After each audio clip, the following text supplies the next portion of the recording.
मुझे माफ कर दो गोपाल दादा, मुझसे गलती हो गई।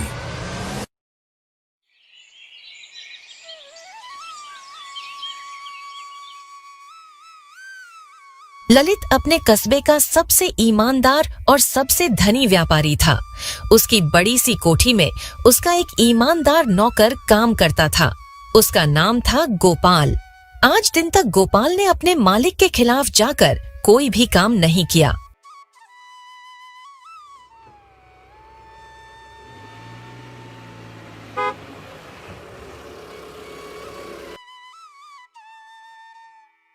हर सुबह की तरह आज भी ललित ने गोपाल को आवाज लगाई। अरे गोपाल, मेरी चाय ले आओ। जी मालिक, अभी लाया।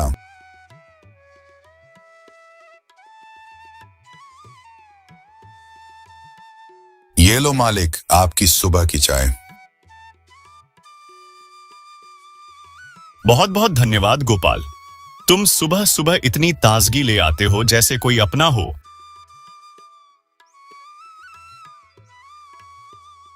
मालिक, इस घर में मेरा सब कुछ है। ये मेरा घर ही तो है। आज मुझे 20 साल हो गए आपके घर पर काम करते हुए। आप लोगों ने कभी भी मुझे ऐसा महसूस ही नहीं होने दिया कि मैं इस घर का नौकर हूं। ललित और गोपाल की बातें चल ही रही होती हैं कि तभी छोटा बेटा राहुल गोपाल के पास आकर उससे कहता है, गोपाल दादा, आज मुझे गार्डन में घुमाने ले चलो ना। जरूर मेरे लाडले, पहले नाश्ता कर लो, फिर गार्डन में घूमने चलेंगे। गोपाल, तुम इसे इतना लाड प्यार मत करो, ये और शरारती हो जाएगा। हाँ हाँ हाँ। मालिक, बच्चों का घर में होना ही तो असली रौनक है। इनकी वजह से ही तो हमारा घर में मन लगा रहता है। इनके होने से ही तो दिन भर के काम की थकान खत्म हो जाती है। बच्चे तो भगवान का रूप होते हैं। घर में हाल ही में एक नया नौकर भी काम पर लगा था। उसका नाम था राजू। वह घर के ही एक कोने में खड़ा मालिक और गोपाल की बातें सुन रहा था। वह गोपाल से काफी ज्यादा ईर्ष्या करता था। वह गोपाल को देखकर हमेशा मन ही मन सोचता रहता, वाह, क्या किस्मत है इस बुढ़े की। मालिक मालकिन भी इसे सिर पर बिठाए रखते हैं। मेरी मेहनत कोई नहीं देखता। अब तू देखता जा बुढ़े, मैं तेरे साथ क्या क्या करता हूं। अगर मैंने जो तुझे इस घर से निकलवाना दिया ना, तो मेरा नाम भी राजू नहीं। हर रोज राजू के मन में गोपाल दादा के प्रति ईर्ष्या बढ़ती जा रही थी। उसके मन में हमेशा यही चलता रहता कि आखिर वह गोपाल दादा को इस घर से बाहर कैसे निकलवाए, क्योंकि जब तक गोपाल दादा इस घर में है, राजू इस घर में वह स्थान नहीं पा सकता जो गोपाल दादा ने ईमानदारी से पाया है। इन्हीं सब के बीच एक दिन राजू को गोपाल दादा को घर से बाहर निकलवाने का एक आइडिया आता है।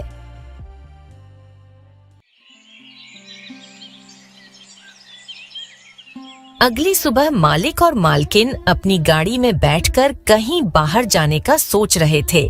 वह राजू और गोपाल को इस बारे में बताते हैं। राजू और गोपाल, आज हम किसी काम से बाहर जा रहे हैं, तो तुम दोनों घर का ध्यान रखना। राहुल भी स्कूल चला जाएगा, तो तुम दोनों को ही इस घर को संभालना है। मेन गेट को बंद रखना। मेरा काफी कीमती सामान अंदर पड़ा हुआ है। जी मालिक, आप बिल्कुल बेफिक्र होकर जाइए। मैं और राजू घर का अच्छे से ध्यान रखेंगे। आपको किसी भी शिकायत का मौका नहीं मिलेगा। हाँ, मुझे पूरा भरोसा है कि तुम इस घर को संभाल लोगे। तुम इतने सालों से यहां पर काम कर रहे हो। तुमने आज दिन तक किसी भी शिकायत का मौका नहीं आने दिया। मुझे तुम दोनों से उम्मीद है कि आज भी तुम किसी शिकायत का मौका नहीं आने दोगे। ठीक है, तो अब हम चलते हैं।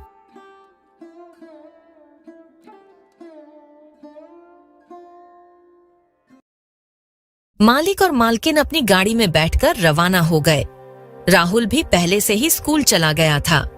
अब घर पर सिर्फ राजू और गोपाल दोनों अकेले ही रह गए थे। मालिक और मालकिन को जाता देख राजू के मन में तो खुशी की लहर दौड़ पड़ी थी। वह तो मन ही मन काफी खुश था, क्योंकि आज उसका प्लान जो काम करने वाला था।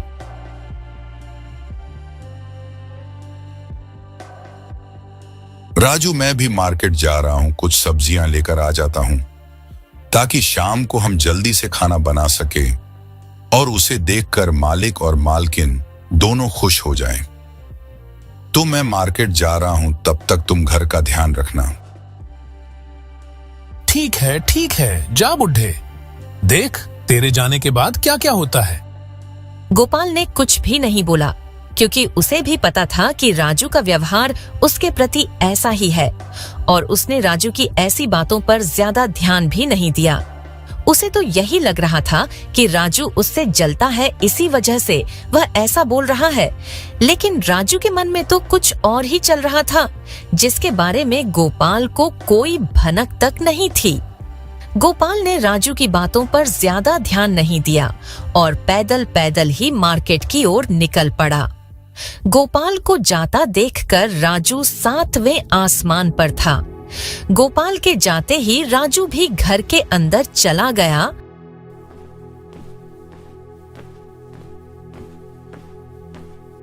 वाह, अब तो पूरा घर खाली हो गया। अब तो बस इस घर में मैं अकेला ही बचा हूं। इससे अच्छा मौका तो फिर कभी भी दोबारा नहीं मिलेगा। आज सही मौका है गोपाल को इस घर से निकलवाने का।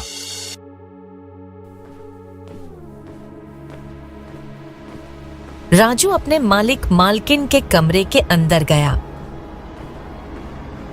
थोड़ी देर बाद अपने काम को अंजाम देकर वह कमरे से बाहर आ गया। उसके चेहरे पर एक अजीब सी मुस्कान थी, क्योंकि आज शायद उसने कुछ बड़ा ही किया था गोपाल को इस घर से निकलवाने के लिए।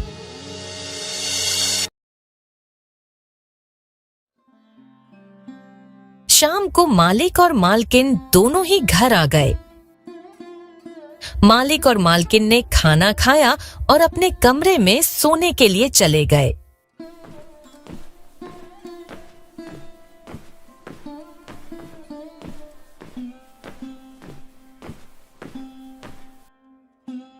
मालकिन रमा ने कमरे के अंदर जाकर अपनी अलमारी की दराज खोली। दराज खुलते ही जो उसने देखा, उसे देखकर वह काफी ज्यादा घबरा गई और चिल्लाकर बोली, हे भगवान, यह क्या हो गया? मैं तो लुट गई, मैं बर्बाद हो गई। मेरा लाखों का सोने का हार गायब हो गया। हे भगवान!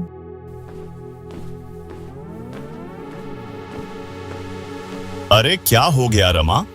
ऐसा क्या पहाड़ टूट पड़ा? इतना क्यों चिल्ला रही हो? कोई भूत देख लिया क्या? मेरे लाखों का हार चोरी हो गया और आप बोल रहे हो ऐसा क्या हो गया? क्या हार चोरी हो गया? अरे ऐसे कैसे हार चोरी हो सकता है? अच्छे से देखो, यही कहीं रखा होगा तुमने। शायद तुम कहीं रखकर भूल गई होगी। नहीं, मुझे अच्छे से याद है, जाते टाइम मैंने यहीं पर रखा था और अभी मेरा हार यहाँ पर नहीं है। मुझे लगता है किसी ने चोरी कर लिया। अरे ये क्या बोल रही हो रमा? ऐसे कैसे कोई भी हमारे घर के अंदर से हार चोरी कर सकता है? यहाँ तो बाहर का कोई इंसान नहीं आता, खासकर हमारे कमरे के अंदर तो। गोपाल और राजू भी अपनी मालकिन के चिल्लाने की आवाज सुनकर अब कमरे के अंदर आ गए। अंदर आते ही राजू ने अपने मालिक से पूछा, क्या हो गया मालिक? मैडम ऐसे क्यों चिल्ला रही है? ऐसा क्या हो गया? अरे तुम्हारी मैडम बोल रही है कि उसका सोने का हार चोरी हो गया। वह कह रही है कि जब सुबह हम घर से निकले थे तो मैंने यहीं पर रखा था, लेकिन अब हार नहीं मिल रहा। मैं इसे बोल रहा हूं कि हमारे घर के अंदर तो कोई बाहर का आता भी नहीं है, तो हार कैसे चोरी हो सकता है? जरूर कहीं रखकर भूल गई होगी और याद नहीं आ रहा। अरे मैं आपसे बोल तो रही हूँ कि मैंने यहीं पर रखा था और अब मुझे मेरा हार यहाँ पर नहीं दिख रहा। गोपाल और राजू, तुम बताओ कि क्या हमारे जाने के बाद कोई हमारे रूम के अंदर आया था? नहीं मैडम, आपके जाने के बाद कोई भी हमारे घर के अंदर नहीं आया और मेरा तो आपके कमरे में आना जाना तक नहीं है। गोपाल दादा ही आपके कमरे का काम करते हैं, उन्हीं से पूछो। कहीं गोपाल दादा ने ही तो आपका हार। चुप हो जाओ राजू। तुम्हारी हिम्मत कैसे हुई गोपाल दादा के ऊपर इल्जाम लगाने की? गोपाल दादा न जाने कितने सालों से हमारे घर पर काम कर रहे हैं। आज दिन तक उनकी ऐसी कोई भी शिकायत नहीं आई। मुझे पूरा भरोसा है गोपाल दादा ऐसा नहीं करेंगे। मुझे तो तुम्हारी नीयत में ही खोट लग रही है। मैं गलत ही क्या बोल रहा हूं? मालिक, आप तो मुझ पर ही शक कर रहे हैं, लेकिन मेरा तो आपके कमरे में आना जाना तक नहीं है। आपके कमरे में तो गोपाल दादा को ही आने की इजाजत है, इसीलिए बोला मैंने तो कि उन्होंने ही चुराया होगा। हाँ, आखिर राजू गलत क्या बोल रहा है? यह बात तो आप भी अच्छे से जानते हो कि हमारे कमरे में गोपाल दादा के सिवाय कोई और नहीं आता, तो मुझे भी कहीं ना कहीं लगता है कि गोपाल दादा ने ही मेरा हार चुराया होगा। अपनी मालकिन के मुंह से भी ऐसी बातें सुनकर गोपाल दादा कुछ ना बोल सके। उन्हें अंदर ही अंदर काफी ज्यादा दुख हो रहा था। उनके लिए तो यकीन करना भी मुश्किल हो रहा था कि उनकी मालकिन ही उनके ऊपर शक कर सकती है।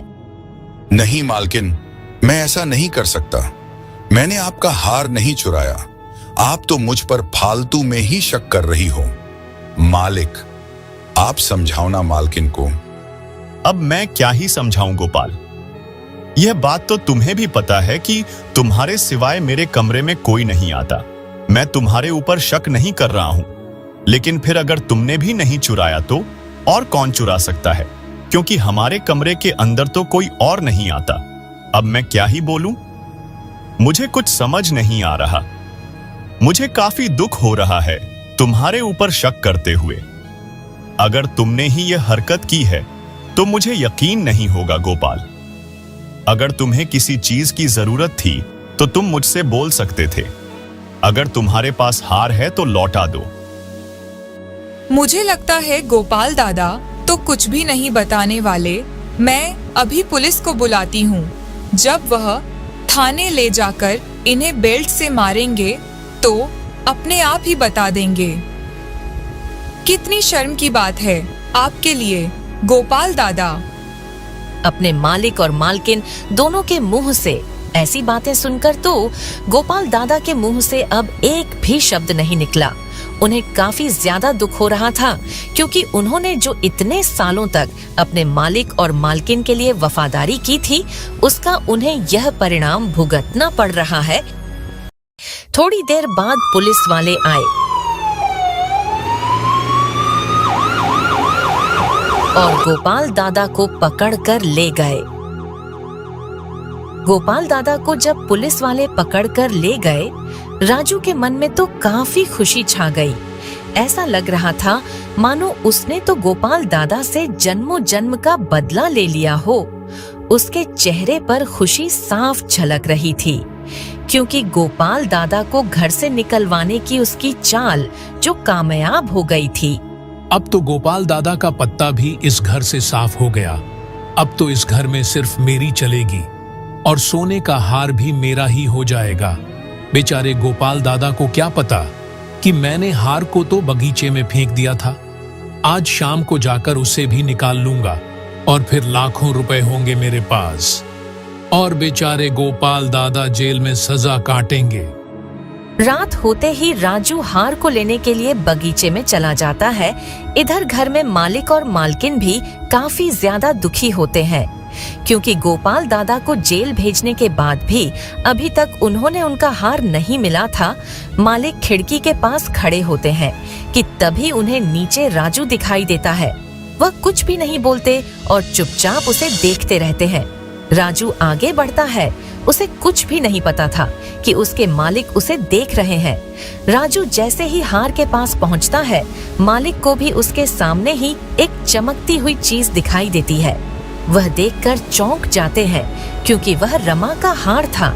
मालिक तुरंत से नीचे उतर के बगीचे में चले जाते हैं। वाह रे चोर, मुझे तो पहले से ही शक था तुझ पर। मैं तो यह बात जानता था कि गोपाल दादा ऐसा काम नहीं कर सकते, लेकिन बेचारे गोपाल दादा को झूठे इल्जाम में जेल जाना पड़ा। लेकिन अब मैं खुद असली चोर को पुलिस वालों के पास छोड़कर आऊंगा।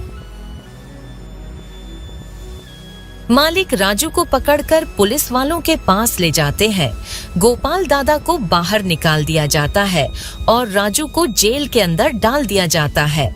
मालिक गोपाल दादा से माफी मांगते हैं। गोपाल दादा राजू के पास जाते हैं और उससे कहते हैं, राजू, अगर तुम मुझसे बिना किसी बात के ईर्ष्या नहीं करते तो आज तुम्हें अपने कर्मों का यह फल नहीं भुगतना पड़ता। मुझे उम्मीद है कि अब तुम्हें समझ में आ गया होगा कि हमें कभी भी किसी की कामयाबी को देखकर नहीं जलना चाहिए। मुझे माफ कर दो गोपाल दादा, मुझसे गलती हो गई। अरे यार भाई, तेरा तो क्या ही कहना। तूने तो हमारे गांव का नाम रोशन कर रखा है।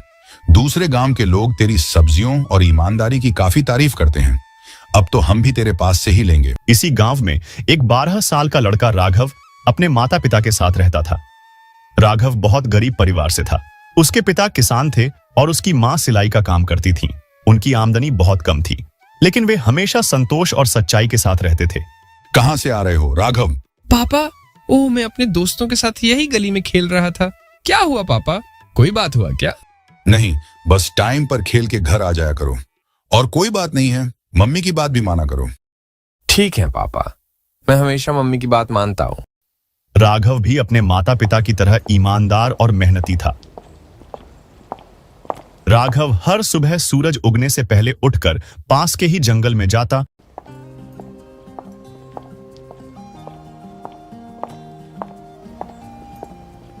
वहां जाकर सूखी सूखी लकड़ियों को इकट्ठा करता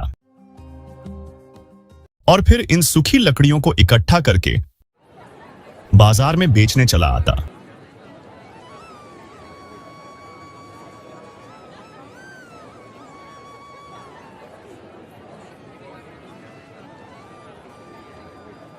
ये लो बेटा पैसे, और मुझे कुछ लकड़ियां दे दो।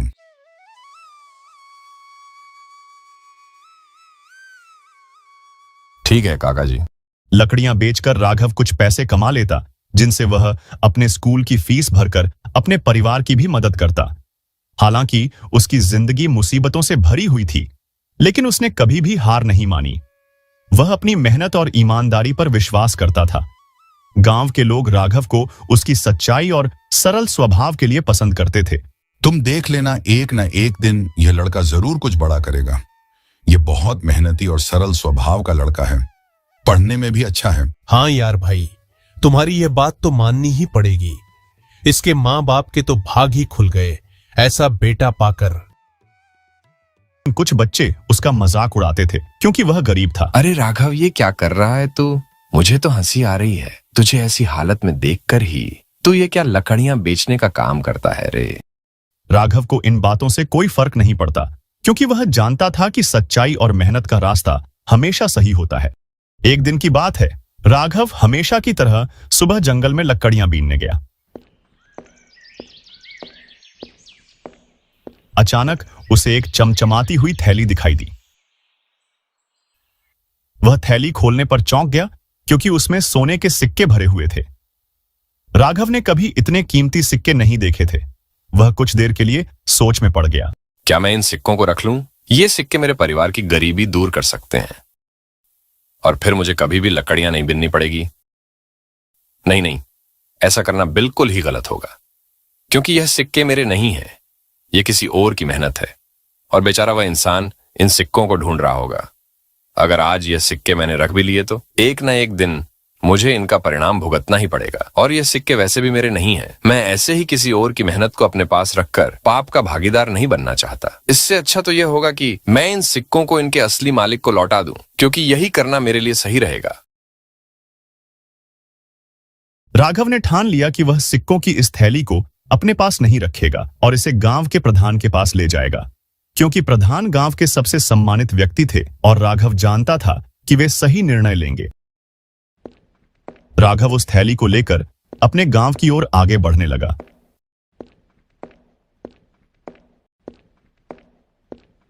उसने अपने ठेले के ऊपर उस सिक्कों की थैली को रख रखा था। वह प्रधान जी के घर की ओर आगे बढ़ रहा था। तभी उसे रास्ते में दो आदमी मिले। उन्होंने राघव से पूछा, अरे राघव, इस थैली में क्या रख रखा है तुमने? काका, यह थैली मुझे जंगल में मिली है और इसके अंदर सोने के सिक्के हैं।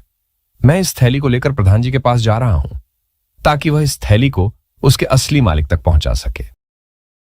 तुम्हारी ईमानदारी की तो तारीफ करनी पड़ेगी राघव। तुम चाहते तो इस थैली को अपने पास भी रख सकते थे, लेकिन तुमने ऐसा नहीं किया। अगर तुम्हारी जगह कोई और होता तो वह इस थैली को अपने पास ही रख लेता। लेकिन तुम तो बहुत ईमानदार हो, तुमने बहुत ही सही निर्णय लिया है। ठीक है, दे आओ इसे प्रधान जी को।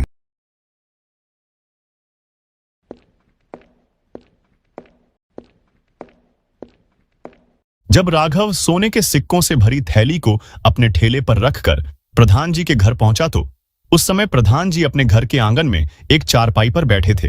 राघव के वहां पहुंचते ही प्रधान जी ने राघव से पूछा, अरे बेटा, कौन हो तुम और यहां पर कैसे आना हुआ? प्रधान जी, मैं आपके ही गांव का हूं और मेरा नाम राघव है और मैं ये सोने के सिक्कों से भरी थैली आपको देने आया हूं। आगे राघव ने सारी घटना के बारे में प्रधान जी को बताया और बोला कि आप ही इसे इसके असली मालिक तक पहुंचा सकते हो। बेटा, तुमने बहुत ही नेक काम किया है। इतने कीमती सिक्कों को देखकर भी तुम्हारा मन नहीं डगमगाया। क्या बात है? राघव ने वह सोने के सिक्कों से भरी थैली प्रधान जी को सौंप दी और वहां से चला गया। राघव के जाने के बाद प्रधान जी ने अपने एक नौकर को बुलाया और उससे कहा, जाओ और पूरे गांव में ऐलान कर दो कि अगर गांव में किसी की भी सोने के सिक्कों की थैली गुम हो गई है तो वह प्रधान जी के घर पर आकर उसे ले जाए। लेकिन उस इंसान को थैली की पहचान करनी पड़ेगी, तभी उसे थैली का असली मालिक माना जाएगा। नौकर प्रधान जी की बात को मानकर गांव में गया और सारे गांव वालों को एक जगह इकट्ठा करके कहने लगा, सुनो सुनो गांव वालों सुनो, अगर गांव में किसी की भी सोने के सिक्कों की थैली गुम हो गई हो तो वह प्रधान जी के घर पर आकर ले जाएं। लेकिन उससे पहले उस इंसान को थैली की पहचान करनी होगी, वरना उसे थैली नहीं दी जाएगी। धीरे धीरे यह बात पूरे गांव में आग की तरह फैल गई। प्रधान जी के घर में एक सोने के सिक्कों की थैली है, न जाने किसकी है। किसके पास होंगे हमारे गांव में इतने सोने के सिक्के? आखिर कौन है इतना अमीर? हर रोज एक एक करके गांव के काफी सारे लोग प्रधान जी के घर पर आने लगे। लेकिन जब प्रधान जी उनसे थैली की पहचान करने के लिए कहते तो उनमें से एक भी थैली को नहीं पहचान पाया। इसी बात से प्रधान जी काफी ज्यादा परेशान हो गए। अरे यार, ये सब क्या हो रहा है? लोग इतने लालची कैसे हो सकते हैं? लोगों की ये थैली नहीं है, लेकिन फिर भी लोग झूठ में ही इसे अपनी बता रहे हैं। एक था राघव जो बिना लालच किए इस थैली को अपने पास न रख के यहां पर लेकर आया, और एक है ये इतने लालची लोग जो इस थैली को झूठ में ही अपना बता रहे हैं। आखिर लोगों की शर्म और ईमानदारी कहां चली गई? एक दिन की बात है, प्रधान जी के घर पर एक बूढ़ा आदमी आया और उसने कहा, प्रधान जी, आपके पास जो सोने के सिक्कों की थैली है वह मेरी है और उन सिक्कों को मैं अपनी बेटी की शादी के लिए इकट्ठा कर रहा था, लेकिन वह गुम हो गई। मैं काफी ज्यादा परेशान हूं। प्रधान जी, आप मुझे मेरी थैली लौटा दीजिए, आपका बहुत बहुत आभार होगा। मैं कैसे मान लूं कि वह थैली सच में तुम्हारी है, क्योंकि तुमसे पहले भी बहुत सारे लोग आए जिन्होंने उस थैली को अपना बताया। लेकिन जब मैं उनसे उस थैली की विशेषताएं पूछी तो एक भी मुझे सही जवाब नहीं दे सका। अगर तुम मुझे उसकी विशेषताएं बताओगे तो मैं तुम्हें थैली दे दूंगा। प्रधान जी के कहने पर बूढ़े आदमी ने उस थैली की काफी सारी विशेषताएं बताईं। जब बूढ़े आदमी ने उस थैली की विशेषताएं बताई तो उन्हें सुनकर तो प्रधान जी भी चौंक गए, क्योंकि अभी तक कोई भी उसे थैली की असली विशेषताएं नहीं बता पाया था। अब क्योंकि बूढ़े आदमी ने उस थैली की विशेषताएं बताई थी तो यह साबित हो गया था कि वह थैली उसी की है। इसीलिए प्रधान जी ने वह थैली बूढ़े आदमी को लौटा दी। प्रधान जी, आपने मुझे मेरी थैली तो लौटा दी, पर मेरी आपसे एक और विनती है। आप उस भले इंसान से मुझे मिलवा दीजिए जिसने यह थैली आप तक पहुंचाई। ठीक है, मैं आपकी बात मानने को तैयार हूं। मैं अभी राघव को बुलवाता हूं, क्योंकि वह इंसान राघव ही है जिसने आपकी थैली मुझे लाकर दी। प्रधान जी ने अपने नौकर को बुलाया और उससे कहा कि तुम राघव के घर जाओ और उसे यहां पर बुलाकर ले आओ। प्रधान जी का नौकर राघव के घर गया और उसे वहां से बुलाकर प्रधान जी के घर पर लेकर आ गया। ये लीजिए, ये वही बच्चा है जिसने बिना लालच किए आपकी थैली मुझे लाकर दी थी। बेटा, तुम्हारा बहुत बहुत धन्यवाद, क्योंकि तुम्हारी वजह से ही मुझे यह थैली वापस मिल पाई। क्योंकि यह सिक्के मैंने अपनी बेटी की शादी के लिए इकट्ठा किए थे। अगर यह नहीं मिलते तो मैं तो बर्बाद हो जाता। मैं दिन रात मेहनत करके इन्हें कमाया था और मैं काफी दिनों से बहुत दुखी था कि मेरे सिक्के गुम हो गए। लेकिन आज तुम्हारी वजह से मैं बहुत खुश हूं। मैं चाहता हूं कि तुम मेरी इस थैली में से कुछ सिक्के ले लो, जिससे तुम्हारी भी मदद हो जाएगी और मुझे भी अच्छा लगेगा। नहीं दादाजी, ये तो मेरा कर्तव्य था। मुझे किसी इनाम की जरूरत नहीं है। आप तक आपके सिक्के वापस पहुंच गए। मैं इसी बात से काफी खुश हूं। आप रहने दीजिए, वरना आपके सिक्के कम पड़ जाएंगे। वाह बेटा, तुम्हारी ऐसी बातें सुनकर तो मेरा मन गदगद हो उठा है। तुम जैसा ईमानदार बच्चा मैंने आज दिन तक अपने पूरे जीवन में नहीं देखा। तुम तो बाकी बच्चों के लिए मिसाल बन गए हो। मैं चाहता हूं कि तुम पढ़ लिख कर एक महान इंसान बनो और फिर हमारे गांव का विकास करो। मैं आज से ही तुम्हारी पूरी शिक्षा की जिम्मेदारी लेता हूं। तुम्हें अब लकड़ियां बेचने की कोई जरूरत नहीं है, लेकिन तुम भी मुझसे वादा करो कि तुम ध्यान लगाकर पढ़ोगे और अपने गांव का नाम रोशन करोगे। ठीक है प्रधान जी, मैं आपसे वादा करता हूं कि मैं ध्यान लगाकर पढ़ूंगा और एक बड़ा आदमी बनकर दिखाऊंगा और अपने गांव का विकास करूंगा। सरला, इस बार तो सब खत्म हो गया। फसल ने जवाब दे दिया और मेरी यह खांसी यह भी साथ नहीं छोड़ रही। ठाकुर इंद्रपाल का कर्ज सिर पर तलवार बनकर लटक रहा है। क्या करूं अब? मेरी तो तबीयत खराब होती जा रही है। मुझे तो मेरी बेटी सीमा की भी चिंता हो रही है। हे भगवान, ये सब क्या हो रहा है मेरे साथ? उसकी शादी की भी चिंता है। इतनी मेहनत करती है पर भाग्य ही रूठा हुआ है। उस बेचारी का तो हम तो चाहकर भी कुछ नहीं कर पा रहे उसके लिए। तभी सीमा पानी का घड़ा लेकर आती है। वह अपने माँ बाप की उदासी को महसूस करती है। उसे यह सुनना बिल्कुल पसंद नहीं आता कि उसके परिवार का भाग्य रूठा हुआ है। सीमा काफी मेहनती लड़की है। उसे इस बात की बिल्कुल भी चिंता नहीं है कि उसकी शादी कब होगी। वह तो बस अपने माँ बाप की सेवा करना चाहती है, उनके बुढ़ापे का सहारा बनना चाहती है। अपने माँ बाप के मुंह से ऐसी बातें सुनकर वह उनसे बोली, नहीं माँ, हमारा भाग्य रूठा नहीं है। भाग्यशाली तो मैं हूँ जो आपके पास हूँ। खेती से बात नहीं बनी तो क्या हुआ, मैं दूसरा रास्ता निकालूंगी। बस आप दोनों हिम्मत मत हारिए। सीमा और उसके माता पिता एक मेहंदीपुर नाम के गांव में रहते थे। सीमा के माता पिता ने खेती करने के लिए गांव के जमींदार ठाकुर शैलेंद्र से कर्ज लिया था, लेकिन बारिश न होने की वजह से सीमा के माता पिता सहित सभी लोगों की फसल बर्बाद हो गई। लेकिन ठाकुर बहुत ही सख्त किस्म का इंसान था। उसे इस बात से कोई फर्क नहीं पड़ता था कि लोगों की फसल बर्बाद हो गई।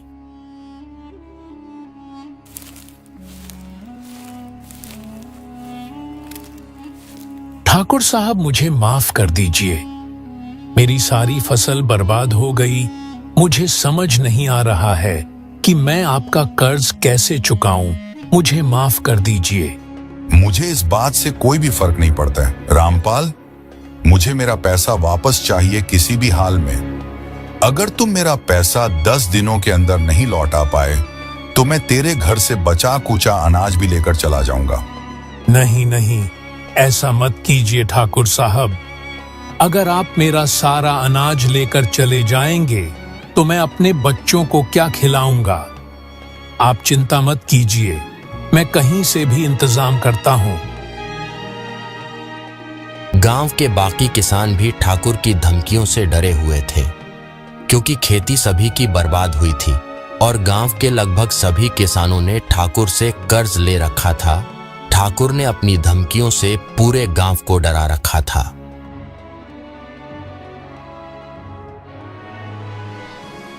एक दिन गांव के सभी किसान एक साथ मिलकर ठाकुर के घर जाते हैं। ठाकुर साहब, हम जानते हैं कि आप हमसे काफी ज्यादा गुस्सा है, लेकिन आप यह बात समझिए कि 10 दिनों के अंदर इतना बड़ा कर्ज चुकाना संभव नहीं है। आप हमें थोड़ा और समय दीजिए, हम आपका कर्जा चुका देंगे। ठीक है, मैं तुम्हें 3 महीने का समय देता हूं, लेकिन अगर तुम इस अवधि में मेरा कर्ज नहीं चुका पाए तो फिर तुम्हारी खैर नहीं। मुझे 3 महीने के बाद मेरा कर्जा किसी भी हालत में चाहिए, चाहे फिर तुम उसके लिए कुछ भी करो। मुझे कोई भी फर्क नहीं पड़ेगा फिर कि तुम्हारे बच्चे क्या खाएंगे।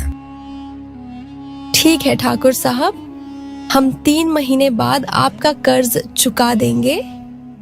आप चिंता मत कीजिए, फिर चाहे हमें आपका कर्ज चुकाने के लिए कुछ भी करना पड़े, हम सारे गांव वाले मिलकर आपका कर्ज चुका देंगे।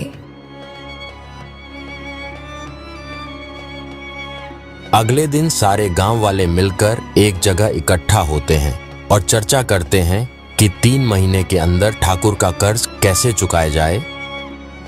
बेटी, कल तुमने ठाकुर से यह तो कह दिया कि हम उसका कर्ज 3 महीने के अंदर चुका देंगे, लेकिन तुमने सोचा भी है आखिर हम इसके लिए क्या करेंगे? कहीं अगर हम उसका कर्जा नहीं चुका पाए तो फिर वह हमारे साथ क्या करेगा? ठाकुर बहुत ही निर्दयी इंसान है, हम उस पर भरोसा नहीं कर सकते। वह इंसान कुछ भी कर सकता है। हाँ, कहीं कुछ ऐसा ना हो जाए कि ठाकुर हमारी टांगे ही तोड़ दे। हम सबको साथ मिलकर जल्दी से कुछ ना कुछ तो करना ही पड़ेगा। फिर अगर बारिश नहीं हुई तो वैसे भी हमें कुछ तो करना ही पड़ेगा, हमारे बच्चों के लिए और हमारे लिए। आप लोग चिंता मत कीजिए बिल्कुल भी। ठाकुर का कर्ज चुकाने के लिए मेरे दिमाग में एक आइडिया आया है। उसकी मदद से हम ठाकुर का कर्ज भी चुका देंगे और गांव वालों को रोजगार भी मिल जाएगा। बस आप लोग मुझसे वादा कीजिए कि आप मेरा साथ देंगे। हाँ बेटी, हम तुम्हारा साथ जरूर देंगे। तुम बस हमें बताओ कि आखिर हम ठाकुर का कर्ज कैसे चुका सकते हैं। हम अब और समय बर्बाद नहीं कर सकते, क्योंकि अगर हम सिर्फ सोचने समझने में ही रह गए तो ठाकुर हमें अगली बार कोई भी मौका नहीं देगा और हमारे घर में रखा अनाज भी धीरे धीरे खत्म होता जा रहा है। मैं सोच रही थी कि क्यों ना हम हमारे गांव के सामूहिक भवन में कोई कला केंद्र स्थापित करें। वहां पर फिर हम सारे गांव वाले मिलकर जिसको भी जैसी कलाएं आती हैं उनको करेंगे, चाहे वह मटका बनाना हो, कोई डिजाइन बनाना हो, मूर्ति बनाना हो या फिर कुछ और। फिर हम हमारी बनाई हुई चीजों को शहर में जाकर बेचेंगे, क्योंकि शहर के अमीर लोगों को हाथ की बनी और देसी चीजें ज्यादा पसंद आती हैं। तुम्हारा आइडिया तो बहुत ही खूबसूरत है बेटी, पर इसके लिए भी तो हमारे पास पैसा होना जरूरी है ना। हम पैसे के बिना तो कुछ भी नहीं कर सकते और इन सब में पैसा लगेगा। यह सब सोचने में जितना आसान लगता है उतना है नहीं। क्या तुम्हें सच में लग रहा है कि हम उनकी मदद से ठाकुर का कर्ज उतार पाएंगे? तुम बोल तो सही रही हो बेटी, लेकिन हमें यह सभी काम करने के लिए भी तो पैसे की जरूरत पड़ेगी। हम तो काम करने के लिए तैयार है, लेकिन काम शुरू करने के लिए भी तो हमारे पास पैसे होने चाहिए। पैसे के बिना तो हम बस सोचते ही रह जाएंगे। आप लोग बिल्कुल भी चिंता मत कीजिए, इसका भी मैंने समाधान ढूंढ लिया है और इसमें गांव का ठाकुर हमारी मदद करेगा। बस आप लोग मेरा साथ दीजिएगा, हम हमारा काम शुरू करने के लिए ठाकुर से ही पैसे मांगेंगे। क्या तुम यह क्या बोल रही हो बेटी? ठाकुर हमारी मदद क्यों करेगा? ठाकुर से तो हमने वैसे ही कर्ज ले रखा है। अगर हम फिर से उसके पास पैसे मांगने गए तो वह तो हमारी जान ही निकाल लेगा। हो सकता है वह हमें यह 3 महीने की मोहलत भी ना दे। फिर तो नहीं काकी, ऐसा कुछ भी नहीं होगा। आप चिंता मत कीजिए, ठाकुर हमारी मदद जरूर करेगा। बस आप लोगों को मेरे साथ चलकर उससे मदद मांगनी पड़ेगी। बस ठाकुर को थोड़ा सा लालच देना पड़ेगा। लालच? कैसा लालच? ठाकुर हमारे लालच में कैसे आएगा और हम उसे किस चीज का लालच देंगे? हमारे पास तो उसे लालच देने के लिए पैसा भी नहीं है। हम उसे पैसे का ही लालच देंगे काका। हम उससे कहेंगे कि अगर वह हमारी मदद करेगा तो हम हमारे काम से जितना भी लाभ होगा उसका एक भाग उसे दे देंगे। ठाकुर बहुत ही लालची इंसान है, मुझे पता है वह मान जाएगा। बस अब हमें साथ मिलकर उससे मदद मांगनी पड़ेगी। सारे गांव वाले मिलकर ठाकुर के पास जाते हैं और उसे सारी बात बताते हैं। गांव वाले उसे लालच भी देते हैं। आखिरकार ठाकुर उनकी बातों में आ जाता है और उन्हें उनका काम शुरू करने के लिए पैसे दे देता है। सारे गांव वाले मिलकर गांव में ही सामूहिक कला केंद्र की स्थापना करते हैं। यहीं पर रहकर सारे गांव वाले दिन रात मेहनत करना शुरू कर देते हैं। सब अपनी अपनी कलाओं से चीजें बनाते हैं और फिर उन्हें शहर में ले जाकर बेचते हैं। उनके हाथों से बनाई गई और देसी चीजें शहर के लोगों को काफी पसंद आती है और गांव के लोगों को बड़े बड़े ऑर्डर आना शुरू हो जाते हैं। गांव वालों को तो यकीन भी नहीं होता कि जिस कला को वह इतने सालों से अपने अंदर छुपाए बैठे थे उसकी इतनी कदर है। भाई, मुझे तो यकीन भी नहीं हो रहा कि शहर के लोगों को हमारा काम इतना पसंद आ रहा है। इतने बड़े बड़े ऑर्डर मिल रहे हैं हमें। अभी तो 2 ही महीने हुए हैं और हमने तो ठाकुर का कर्ज चुकाने में जितना पैसा चाहिए था उससे भी ज्यादा पैसा इकट्ठा कर लिया और गांव के सभी लोगों को रोजगार भी मिल गया है। हाँ भाई, तुम कह तो सही ही रहे हो। मैंने भी यह तो उम्मीद नहीं की थी कि हमारा काम इतना चलेगा, लेकिन अगर शायद सीमा बेटी ना होती तो हम ऐसा ना कर पाते। सब उसी का कमाल है। अगर वह हमें ऐसे आइडिया ना देती तो शायद हम ठाकुर का कर्ज तक ना उतार पाते। धीरे धीरे गांव वालों का काम इतना चला कि पूरे गांव में सीमा की वाहवाही होने लग गई। लोगों के जुबान पर सीमा का ही नाम था। चारों तरफ उसकी तारीफ हो रही थी। गांव के लोग सीमा के घर जाकर तक उसकी तारीफ करते। वाह बेटी, आज मुझे तुझ पर गर्व है। तूने तो मेरा सर गर्व से ऊंचा कर दिया। मुझे बहुत खुशी होती है जब गांव के लोग आकर तेरी तारीफ करते हैं। मैं आज बहुत खुश हूं। अगले 1 महीने तक और गांव के लोग जी जान लगाकर काफी मेहनत करते हैं और 3 महीने होते ही वह ठाकुर का कर्ज चुका देते हैं। अब गांव के लोग काफी ज्यादा खुश थे क्योंकि उन्होंने ठाकुर का कर्ज भी चुका दिया था और उनको भी रोजगार मिल गया था। वाह बेटी, तूने तो कमाल कर दिया। जो चीज 3 महीने पहले तक सिर्फ एक सपना लगती थी, तूने तो उसे साकार करके दिखा दिया। आज से तो पूरे गांव की बेटी है। नहीं काकी, ये सिर्फ मेरा ही कमाल नहीं है, ये तो आप लोगों की मेहनत है। अगर आप लोग इतना जी जान लगाकर मेहनत नहीं करते तो शायद आज कुछ भी ना होता। ये मेरा नहीं, आप सबका कमाल है जो आप सब लोग साथ मिलकर रहे। सीमा की समझदारी और गांव के सभी लोगों की मेहनत ने गांव वालों का कर्ज उतारने में मदद की।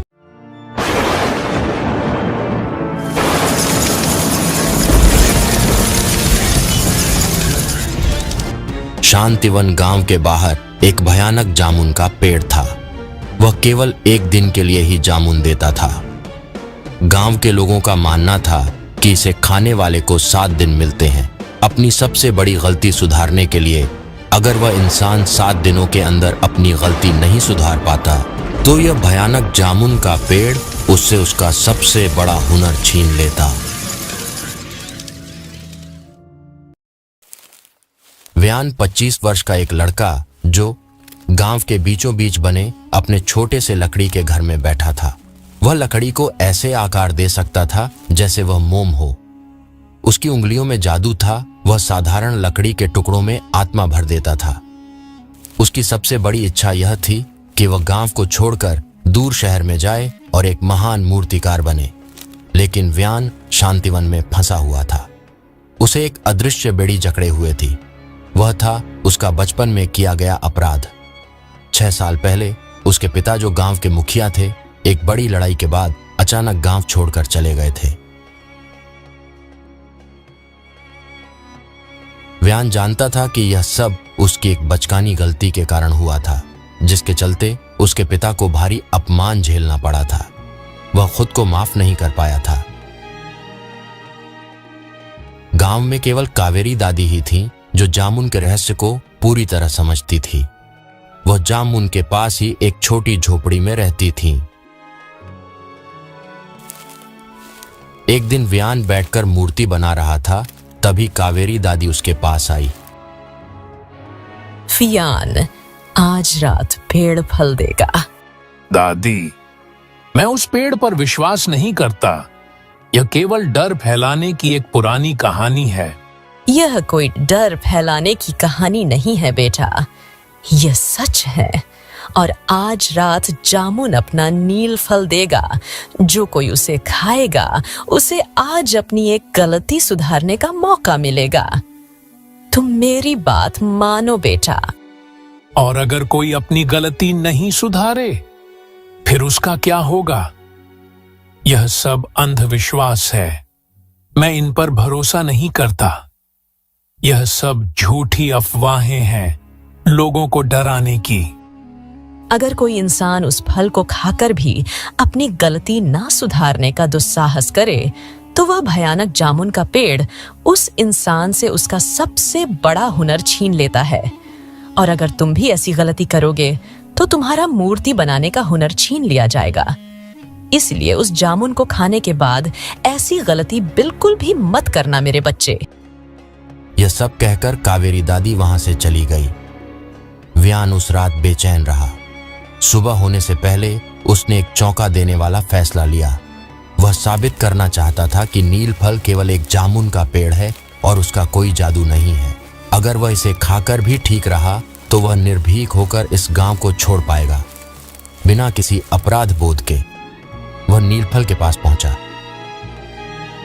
आज साल का यह एकमात्र ऐसा दिन था जब यह जामुन का पेड़ फल देगा। पेड़ पर लगे जामुन चमक रहे थे। उनकी चमक ऐसी थी जैसे किसी ने उन पर पिघली हुई चांदी की एक परत चढ़ा दी हो। हवा में एक अजीब सी हल्की कड़वी सुगंध फैली हुई थी।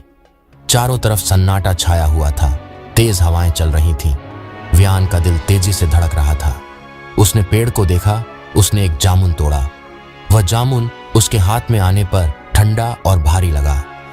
व्यान ने एक पल के लिए कावेरी दादी की चेतावनी को याद किया, पर फिर हठ में उसे निगल लिया। जामुन का स्वाद तुरंत उसके मुंह में फैला। यह अजीब था, मीठा, लेकिन अंत में एक कड़वा मिट्टी जैसा स्वाद। जैसे ही जामुन उसके गले से नीचे उतरा, व्यान को लगा जैसे उसके सिर में हजारों घंटियां एक साथ बज उठी हों। एक ठंडी लहर उसके पूरे शरीर से गुजरी। फिर अचानक सब शांत हो गया। उसे कुछ नहीं हुआ। उसने अपनी उंगलियां हिलाईं। वे बिल्कुल ठीक थीं। सब बकवास। यह तो बस एक जामुन है। लोगों ने फालतू में ही कहानियां बना बना कर लोगों को डरा रखा है। ये देखो, मुझे तो कुछ भी नहीं हुआ। लोग तो बस फालतू में ही डरते हैं। कितने बेवकूफ लोग हैं इस धरती पर। मुझे तो यकीन भी नहीं होता लोग ऐसी बातों में आ कैसे जाते हैं। व्यान अपने घर की ओर निकल पड़ा।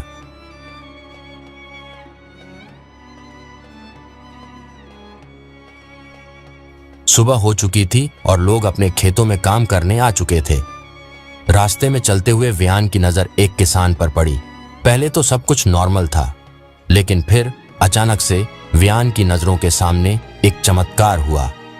उसकी आंखों के सामने ही वह किसान अचानक से एक छोटा बच्चा बन गया और वह कुछ कहने लगा। काश मैं एक गायक बन पाता, एक बार मंच पर गा पाता। मेरा सपना तो एक गायक बनने का था, लेकिन अब तो खेती ही करनी पड़ रही है। अचानक से फिर यह दृश्य व्यान की आंखों से गायब हो गया। उसे तो यह सब देखकर एकदम से झटका लगा। उसे तो यकीन ही नहीं हो पा रहा था कि क्या उसने अभी जो देखा वह असली था। यह सब क्या था? यह अभी मैंने क्या देखा? यह कैसा सपना था? और मुझे इस किसान के बचपन के सपने के बारे में कैसे पता चला? कहीं यह सब उस जामुन की वजह से ही तो नहीं हुआ? नहीं नहीं, ऐसा नहीं हो सकता।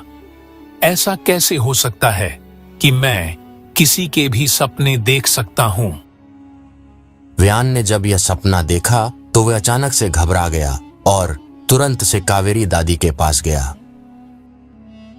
वहां जाकर उसने कावेरी दादी को सारी बात बताई। दादी, मैंने वह जामुन खा लिया, लेकिन मुझे कुछ भी नहीं हुआ।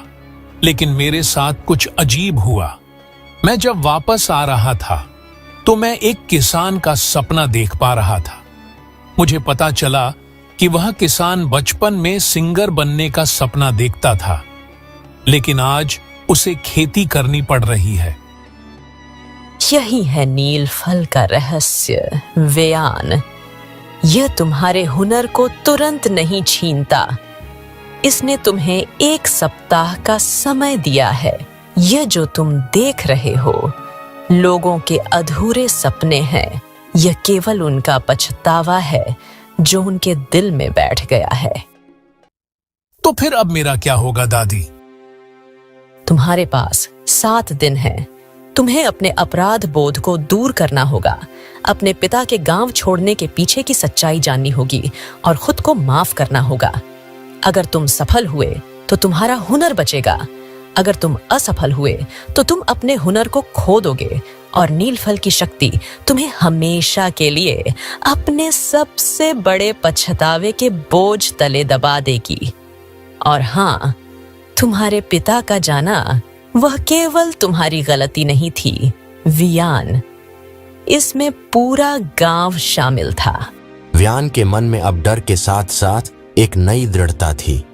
उसे 7 दिन में न केवल अपने अतीत को सुधारना था, बल्कि नीलफल के रहस्य और गांव के उन सभी अधूरे सपनों को भी समझना था जो शायद उसके पिता के जाने से जुड़े थे। व्यान जानता था कि उसके पिता अमरनाथ ने गांव क्यों छोड़ा था।